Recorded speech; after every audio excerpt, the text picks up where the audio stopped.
नमस्कार दोस्तों, स्वागत है आपका हमारे चैनल चार जागेंद्र मिश्रा में।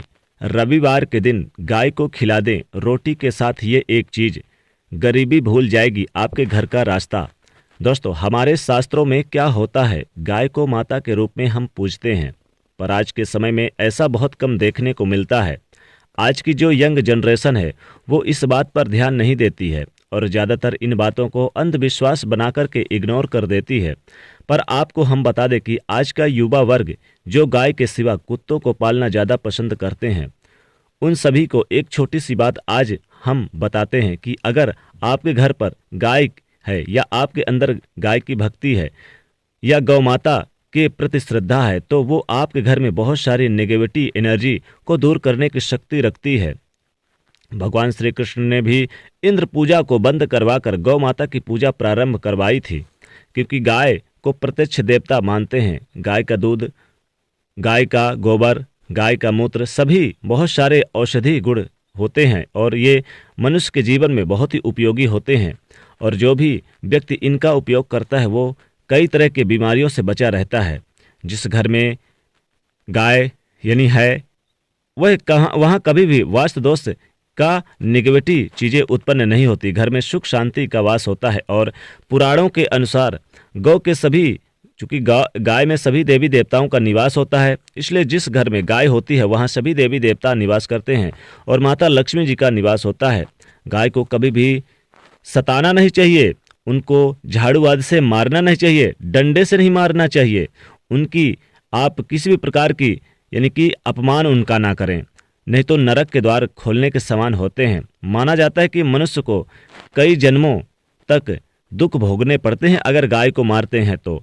अगर हम साइंस की माने तो वैज्ञानिक भी कहते हैं कि गाय एकमात्र ऐसा प्राणी है जो ऑक्सीजन ग्रहण करता है और ऑक्सीजन ही छोड़ता है, जबकि मनुष्य सहित सभी प्राणी ऑक्सीजन लेते हैं और कार्बन डाइऑक्साइड छोड़ते हैं।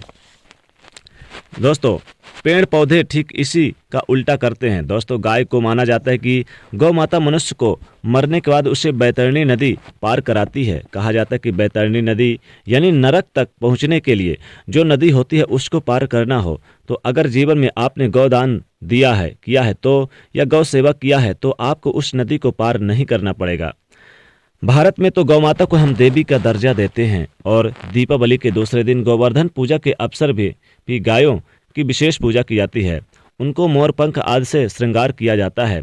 अथर्ववेद में बताया गया कि गाय समृद्धि का मुख्य स्रोत है, समृद्धि और प्रचुरता का घोतक है, सृष्टि के पोषण का स्रोत है, जननी है। गाय के दूध से बहुत तरह के उत्पादन बनाए जाते हैं। गोबर ईंधन और खाद्य मिलता है। इसके मूत्र से दवाई और उर्वरक बनते हैं। इसलिए सिर्फ पूजने ही नहीं दूध देती है बल्कि इनके होने से हमारे सामाजिक पूर्ति भी होती है। दोस्तों, आगे बढ़ने से पहले आपसे रिक्वेस्ट है, वीडियो को लाइक करिए, ज़्यादा से ज़्यादा इस वीडियो को शेयर कर दीजिए। दोस्तों, 84 लाख योनियों का चक्कर काट करके आत्मा अंतिम योनि के रूप में गौ का रूप धारण करती है। गाय लाखों योनियों का वो पड़ाव है जहां विश्राम करके आगे की यात्रा शुरू करती है। दोस्तों, गाय का कोई भी अपशगुन नहीं होता। जिस भूभाग पर मकान बनाना हो वहां पर अगर आप 15 दिन के लिए गाय का बछड़ा बांध देते हैं तो गाय उस जगह को पवित्र बना देती है। भूभाग में बहुत सारी आसुरी शक्तियां का जो वास होता है वो नाश हो जाता है, क्योंकि गाय में सकारात्मक ऊर्जा का भंडार भरा जाता है। माना जाता है गाय का मार्ग रोकना, अगर आप कहीं पर भी जा रहे हैं और गाय आपका मार्ग रोक दे तो ये बहुत ही शुभ माना जाता है। गाय और बछड़े का दर्शन एक साथ मिल जाए यात्रा करते समय तो आपके कार्य में सफलता प्राप्त करना जरूर माना जाता है और सटीक माना जाता है। अगर आपके घर में आसपास गौ माता घूमती है तो इसका मतलब है कि आपके घर से काफ़ी संकट अपने आप ही दूर होने वाले हैं और समृद्धि पूर्वक जीवन आपको मिलता है। गाय के समीप अगर आप जाते हैं तो संक्रामक रोग, कफ आदि, खांसी, सर्दी, जुकाम भी ठीक हो जाती है।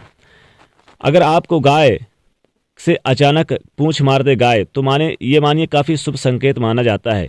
काली गाय, चितकबरी गाय अगर ऐसा करे तो और भी ज़्यादा शुभ माना जाता है। पंचगव्य जो होते हैं गाय के वो कई रोगों से लाभ दिलाते हैं। पंचगव्य क्या होता है? गाय के दूध, दही, घी, गोबर और मूत्र, इन सभी को शरीर के रोग निरोधक क्षमता को बढ़ाकर रोगों को दूर करने वाला माना जाता है। ऐसा कोई रोग नहीं जिसका इलाज पंचगव्य से नहीं किया जाता हो।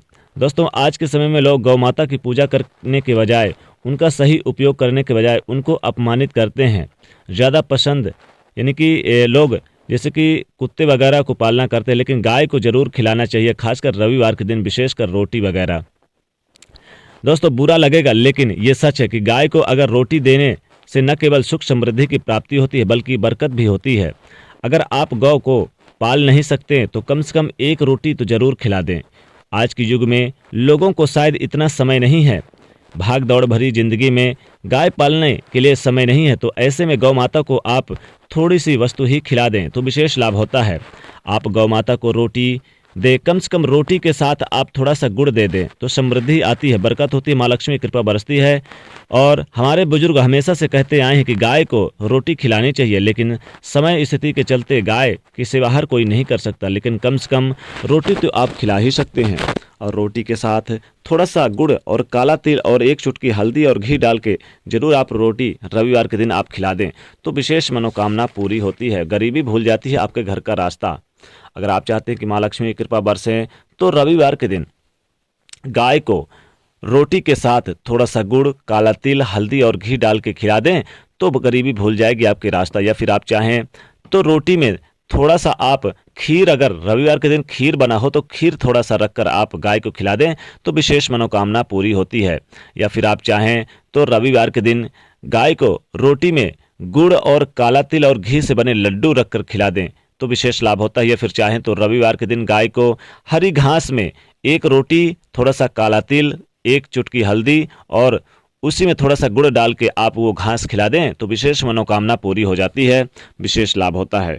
तो गाय को इन चीज़ों से खिलाने से जीवन की मनोकामनाएं शीघ्र पूरी होती है। तो दोस्तों वीडियो को लाइक करें, ज़्यादा से ज़्यादा शेयर करें, चैनल को सब्सक्राइब करें। जय माँ लक्ष्मी।